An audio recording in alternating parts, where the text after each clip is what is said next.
রায়পুর নামে এক সুন্দর শহর ছিল। সেইখানেই এক বড় অফিসে চাকরি করত দুই বন্ধু।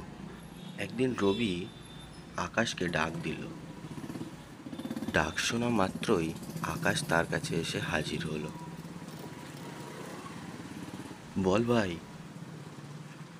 ভাই, অনেক দিন তো হলো কোথাও ঘুরতে যাইনি। চল না একটু কোথাও কি ঘুরে আসি। কোথায় আর যাবো ভাই বল। তুই কি কোনো ঘোরার জায়গা জানিস? তাহলে চল সেখানে। তোর সেই বাবার পুরনো বাড়ির কথা বলছিলিস না? হ্যাঁ, এই বিষয়ে তাহলে আমরা কোনো ক্যাফে গিয়ে কথা বলবো। বাই। সেই দিনই অফিস শেষ হওয়ার মাত্রই তারা দুই বন্ধু বেরিয়ে পড়ল সেই ক্যাফের উদ্দেশ্যে।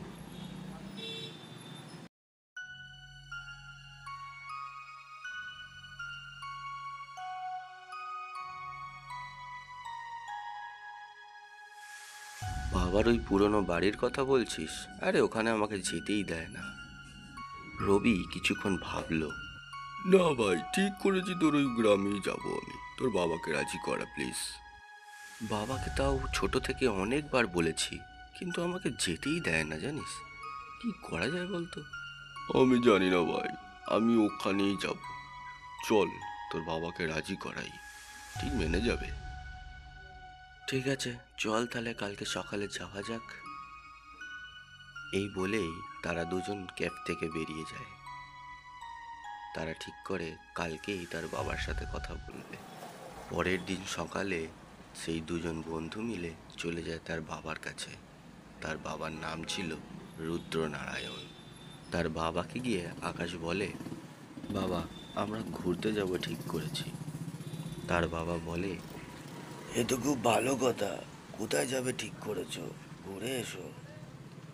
আমরা ঠিক করেছি সেই গ্রামের বাড়িতে যাব। ছোট থেকে তো তুমি ওখানে আমাকে যেতেই দাও না। বাবা প্লিজ, এবার তো যেতে দাও। এই শুনে তার বাবা বলে, ঠিক আছে, এত জিদ করছো যখন যাও, কিন্তু দুদিনের বেশি নয়, তাড়াতাড়ি ফিরে আসবে কিন্তু। এই শুনে তারা খুশি হয়ে পরের দিনই ঠিক করলো সেই গ্রামের উদ্দেশ্যে বেরোবে। তারা সকাল সকাল বেরিয়ে পড়ে সেই গ্রামের উদ্দেশ্যে, কিন্তু জানে না সেইখানে তাদের জন্য কি অপেক্ষা করছে। তারা ট্রেনে করে পৌঁছালো সেই कृपया ध्यान জায়গায়। दीजिए, गाड़ी संख्या 1341 স্টেশনের কয়েকজনের থেকে সে অ্যাড্রেসটা জিজ্ঞেস করে আকাশকে বলে এবং সেই উদ্দেশ্যে রওনা দেয়। कानपुर सेंट्रल। তখনই তারা গ্রামের সেই মেঠো পথ দিয়ে যেতে থাকে। সুন্দর বাড়ি, গাছপালা তাদের খুব ভালো লাগে। তারা যেতে যেতে পৌঁছায় একটা চায়ের দোকানের সামনে। রবি গিয়ে গ্রামের এক লোককে জিজ্ঞাসা করলো, কাকা, এখানে রুদ্রনারায়ণের বাড়ি কোথায়? ওখানে তো কেউ থাকে না, কিন্তু তোমরা কারা? ওখানেই বা কি দরকার? ওখানে আমার এই বন্ধুর বাড়ি। আমরা কটা দিন এখানে ছুটি কাটাতে এসেছি। তুমি জায়গাটা বলো না। গ্রামের ওই জমির পাশ দিয়ে গেলেই দেখতে পাবে ওই বাড়িটা, কিন্তু আমি বলবো ওখানে তোমরা যেও না, জায়গাটা ভালো নয়। তারা কিছু না শুনে সেখান থেকে চলে যেতে লাগলো।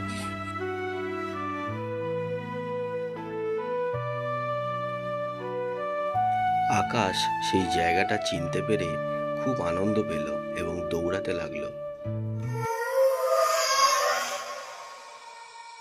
অবশেষে তারা পৌঁছালো সেই বাড়িটার সামনে।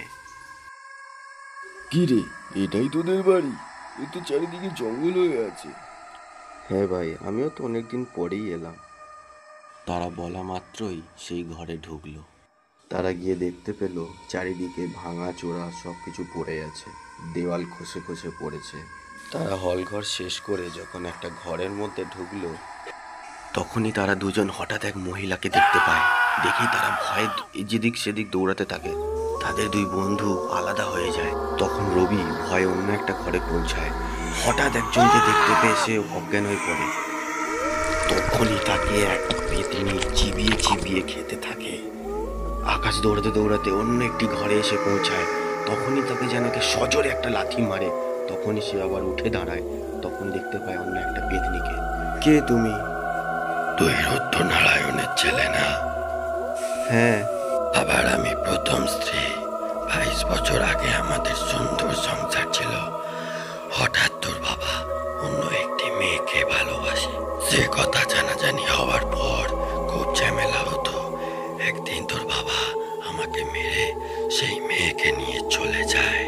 তার ছেলেও তুই কি ভাবলি তুই বেঁচে থাকবি? সে আকাশের দিকে ধীরে ধীরে এগোতে লাগলো আর তাকে মেরে খেতে লাগলো।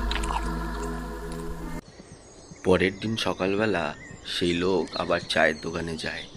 গিয়ে তাকে জিজ্ঞাসা করে, ওরা দুজন তো আর ফিরলো না গো। কতবার করে বলেছিলাম যেও না, শুনলো না আমার কথা। এই ধরনের গল্প যদি তোমাদের ভালো লেগে থাকে তাহলে লাইক, শেয়ার অ্যান্ড সাবস্ক্রাইব করে নেবেন। তাহলে এই ধরনের গল্প আমি আরও বানাবো। Thank you. সুস্থ থাকবেন, ভালো থাকবেন।